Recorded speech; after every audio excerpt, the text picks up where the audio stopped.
चला मुलांनो, आज आपण प्रकट वाचन कसं करायचं पाहूया। मी एक नमुना पाठ वाचून दाखवत आहे।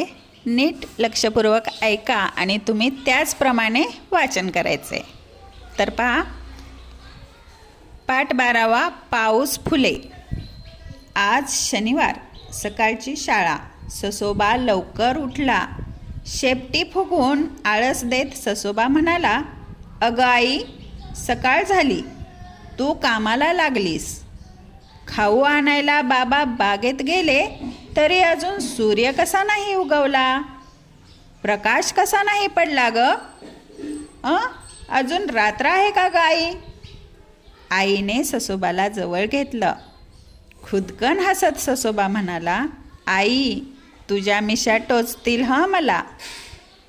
तुडतुड शेपटी हलवत आई प्रेमाने म्हणाली, अरे वेडुल्या, ऐक तर। ससोबा कान ताठ करून ऐकू लागला।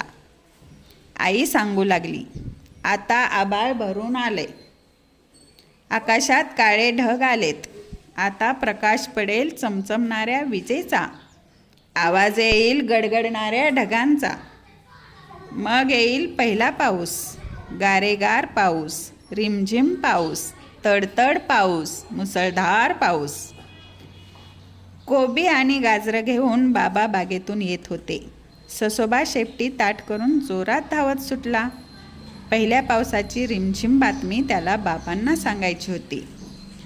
इतक्यात चमकन वीज चमकली आणि झाला की गडगडाट। ससोबा इतका दचकला की धाडकन बाबांवरच आपटला। काही बोलणार इतक्यात टपटप टपटप पाऊस वाजू लागला। ससोबाला इतका आनंद झाला की त्याला काही बोलताच येईना। त्याने बाबांना घट्ट मिठी मारली। घरी आई वाटच पाहत होती। घरी येताच ससोबा आईला ढकलतच अंगणात घेऊन गेला। आई, ससोबा आणि बाबा सारे मिळून पावसात गारेगार भिजले, पावसात नाचले, गाणी गायले। पाऊस फुलांत भिजताना आपल्या ओल्या मिशांवर हात फिरवत ससोबा आईला म्हणाला, आई आई, पावसात असं भिजल्यावर आल्याचा गरम गरम चहा बरा म्हणून मी तुला भिजायला आणलं ग। चिंब भिजलेल्या ससुल्याला जवळ घेत आई म्हणाली, आलं माझ्या लक्षात।